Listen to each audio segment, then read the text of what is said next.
Be Marsh Boxing, what's happening, world? What's goody with y'all, man? We back at with another breakdown and prediction. WBC heavyweight title on the line.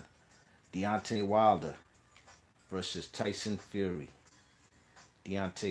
Tyson Fury's 29-0 with one draw, 20 KOs.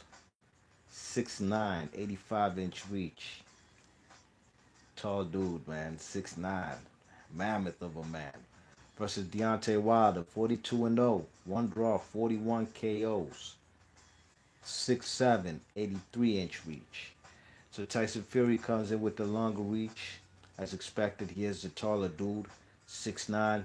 Don't get no bigger than that when it comes to heavyweight boxing champions. Right now, we got the big mammoth Tyson Fury, man, trying to come back, trying to get some get back for that fight he thought he won. He claims he won 10 rounds to 2. I think that's far fetched, but that's neither here nor there. That's in the past. We're here at the present. Deontay Wilder is going to be fighting, trying to keep his world title that he's kept since 20 what? He's had that world title since 2015, January of 2015. In a fight that I did pick Bermane Stiverne to win. I'll never forget that. I wasn't so high on Wilder. I've said it before. I'll say it again. But if you know where I stand with Wilder, I think he's come a long way from that guy that I first seen in the 2008 Olympics. You know what I mean? It's come a long way. And I didn't necessarily doubt the man because I didn't think he was a great fighter or could eventually become one. I just seen a lot of flaws, and nobody's exempt from being criticized from their flaws. But then again, there's no perfect fighter out there. None. Everybody has flaws. It's up to the next opponent to take advantage. You know what I'm saying? Expose those chinks in the armor and capitalize. Because at the end of the day, this is boxing a one-on-one sport, and man, guys go mental when they get that loss. You know what I mean? Some fighters never come back the same. You know what I mean? So time shall tell. That's how the sport goes. Some fighters never come back the same. I.e., remember the kid named Mike Jones? Go watch Mike Jones versus Randall Bailey. Enough said. Let's keep it moving, man. Man, the man, Mike Tyson Fury, man, is a taller fighter with the better lateral movement. Got good movement, you know what I'm saying, for a dude his size, his height. Got good head movement. Sometimes he does pull back out. Sometimes he is defensively responsible, you know what I mean? But like Deontay Wilder says, a guy could be perfect, has to be perfect all 12 rounds to fuck with the man Wilder. Wilder only needs a second to change the dynamics of the fight. And this is heavyweight boxing at the end of the day. True 50-50 fight we have here. Skills, a guy is basically the boxer versus the puncher, which can make for great styles, great clash of styles. You know what I mean? Tyson Fury is gonna have to keep this guy on the outside. You know what I'm saying? Gonna have to keep him at the outside, pepper him with the jab. You know what I'm saying? Use some nice uppercuts. You know, especially when a guy like Wilder tries to get closer, tries to get on the inside. You know what I mean? Wilder needs his space to do his thing too. But we already know Wilder can catch you from long, like some Dowson from Street Fighter shit, or he could catch you with short punches, short compact punches on the inside. You know what I mean? That's how he caught Dominic Brazil. It wasn't no long extended Dowson type punch. And I'm saying like what he did to Bermane Stiverne. No, he did that from close range. While Tyson Fury can capitalize on that with his uppercuts that he has on shorter guys, like how he was doing guys like Pinata or Christian Hammer, shorter guys. Type the what's the guy's name? Derek Chisora. When they come in there, catch him with that right uppercut. You know what I'm saying?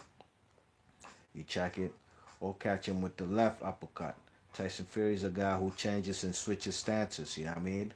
A lot of people are suggesting that he should change and switch stances, like what he did versus Derek Chisora, and just threw a whole monkey wrench in Derek Chisora's game. And Derek Chisora had no answers to that style of the switch hitter. You know what I'm saying? So I think a guy like Deontay Wilder has to be. Look, he just fought a southpaw in the man Luis Ortiz, his toughest, most difficult fights of his career, and he came out on top. You know what I'm saying? It's the truth. That's exactly what happened. Difficult fights. He faced adversity, and he prevailed. You know, so I think he should adapt to any style that there's thrown at him. You know, the guy had a short-lived amateur career, but his short-lived amateur career still got him to the Olympics, where he faced all kind of different styles. You know what I mean? So Deontay Wilder got to be careful of the uppercuts that Tyson Fury likes to throw when guys are trying to come and close the distance and get on the inside. You know what I mean? Especially also on the ropes when the man Tyson Fury is going to be trying to do some rope a dope stuff. You know what I mean? And that's exactly what happened in the first fight when he was clowning around trying to get back on the ropes and he got clipped in the ninth round. You know what I'm saying? So Deontay Wilder should be aware that these possibilities, these different looks will occur in the fight game, in the fight that he's fighting with Tyson Fury. And he has to capitalize by all means, you know what I mean? Don't leave nothing on the table. You got to clean your plate and clear it, you know what I'm saying? So Deontay Wilder, in my opinion, in the first fight, neglected the body work. He did it early in the first 2 rounds, but after that, it was head hunting season. You know what I mean? Elmer Fudd style. You know what I mean? But he has to go to the body to keep this guy stationary. Stop all that lateral movement. When you go to the body, you kill the legs. Then you have a stationary target. That's all Wilder needs. That's all Wilder needs for him to do what he do. And I'm trying to tell y'all, if he gets to the body early and often, disguises shots, jabs to the stomach, eventually it'll open up for beautiful headshots. And Tyson Fury knows, Deontay Wilder fans knows, Deontay Wilder haters knows that an open target, all it takes is one punch for a guy like Wilder. So that's why Wilder has to throw different looks at this opponent. You know what I'm saying? I'm not necessarily saying go outside of Wilder's realm of throwing combination punches, punches and bunches. That's when he could get clipped himself. He's leaving himself vulnerable. You know what I mean? But he has to throw different looks, punch variation at the man Tyson Fury from the left hook, disguised as the jab, up jabs, which is like an uppercut type of jab. You know what I'm saying? He has to throw all those, and to me, the pit to the stomach jab can open up beautiful overhand right for him who being the shorter fighter, which Deontay Wilder is usually not. You know what I mean? It's usually the taller fighter. And for shorter guys, that overhand right is a thing of beauty. It's just a thing of beauty. And it can come from somebody did one the other day and I thought it was beautiful. Who was it? Watch so much boxing every week. Somebody threw a nice jab to the pit of the stomach and just came over the top with a beautiful overhand right, and the opponent didn't see it coming, put him flat on his ass. It's not coming to me right now, you know what I mean? But that's what Wilder has to do, and I'm not saying have to do that constantly, over and over again. Jab to the stomach, overhand right. No, he's gonna have to do that after he's got this guy's legs stationary, where Tyson Fury's flat-footed in the pocket. That's when the man Deontay Wilder can throw different looks as far as now that pit jab to the pit of the stomach, overhand right, left hook to the liver. You know what I'm saying? Straight right hand or jab to the solar plexus to the chest, inching closer to the chin. You know what I'm saying? You know, he has a big target in front of him, you know what I mean? Who has a lot of movement, but you gotta stop that perpetual movement, you know what I mean? You got to stop that in order for Wilder to be in range, you know what I mean? Wilder's a flat footed fighter, you know what I'm saying? Deontay Wilder is a guy, his type of defense, it's usually moving side to side, taking a step back. Usually he got his right or left hand covering the chin, holding it up like a telephone, you know what I'm saying? But, you know, Wilder can get caught. He was getting caught by Luis Ortiz in that seventh round before, that's 20 seconds before he got the KO. He had got rocked, you know what I mean? He's got rocked in the first fight by Luis Ortiz with the right hook from the southpaw stance. Dangerous punch, you know what I mean? So these are different looks also Tyson Fury can bring. The punch variation, you know what I mean? Will Tyson Fury throw punches in bunches? Will he go for the KO like he said? Will he make Deontay Wilder make him miss, and make him pay with the counter shots more than he did in the first fight? He has every opportunity to do that, you know what I mean? But Deontay Wilder has to know not to give this guy any looks of catching him with clean shots that could go in favor of the judges. At the end of the day, it's subjective, you know, and it's all about who is controlling the ring generalship of the fight. And Tyson Fury has to be put in an order of distress to the point where showboating is not even an option, or having his hands behind his back, sticking out his tongue is not an option because he's in a difficult situation. You know, with Wilder applying pressure, catching him with clean punches. You know what I'm saying? Throwing different looks, left hook to the liver, left hook disguised as a jab to the head, straight right hand down the pipe, the 1-2, which is Wilder's most devastating combination. Blind him with the jab. Don't necessarily even have to touch him, but just as far as where his vision is, like I said, it could happen. It could happen with a one punch KO. It didn't happen in the first fight. Everybody thought it did till 15 seconds later. The guy was up on his feet. You know what I mean? Tyson Fury. So it's going to be a difficult fight for both guys. As we all know, Tyson Fury raises to the occasion when he's in these massive fights. From Klitschko one, the first Klitschko, the only Klitschko fight, to the Deontay Wilder first fight, to this rematch, and also which was a big fight at the time, Chisora versus Tyson Fury in the rematch. You know what I mean? For the first fight, it was more entertaining. You know, Derek Chisora took this guy to hell and back. The second fight, that was not the case. You know what I mean? So both guys have successes in rematches.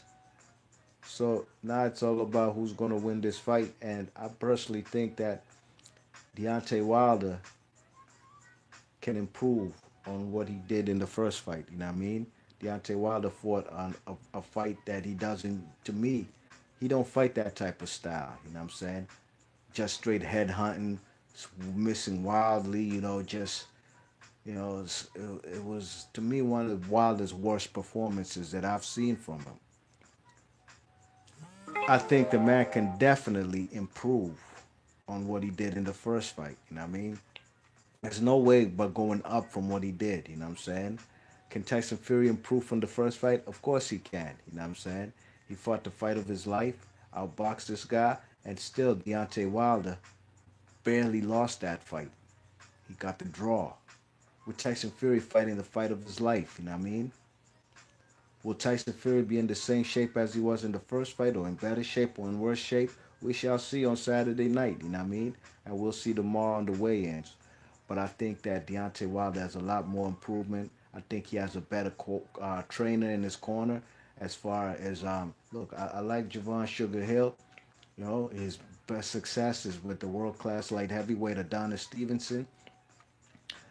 But I think a guy like Mark Breland, who was a fighter, who's a guy who's on the same journey, who Wilder's been on the same journey as Mark Breland as far as going through the Olympics. You know, Mark Breland is a guy who has a lot of knowledge in the game. Jay Diaz is a guy who's been with Wilder for 15 years. He ain't no Johnny Come Lately. And I'm not saying Javon Sugar Hill Stewart is a Johnny Come Lately.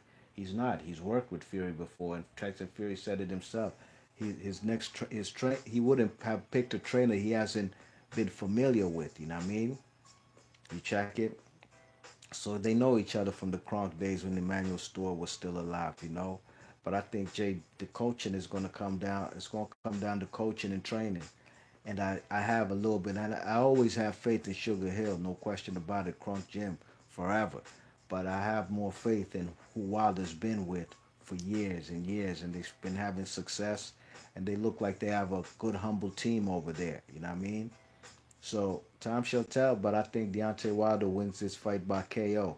Can he win on points? I think it's going to be difficult, but he lost the fight on a draw, and the fight went on to decision. You know what I mean? So he lost 5 rounds on my card. I had it 7-5, 113, 113 because of the two knockdowns. But I think Deontay Wilder could win 7 rounds easily, you know. But I think his best bet is to go for the KO, which he does, you know what I mean? Don't deviate from who you're not. And Tyson Fury can win also by KO, but I think that Deontay Wilder will end all those dreams of becoming winning on points via knockout. And that's my decision and my prediction. B Marsh Boxer, leave your thoughts and comments. Let me know who you guys think gonna win this fight. I got Deontay Wilder via 11th round stoppage or KO. All right, B Marsh Boxing, I'm gone. Peace.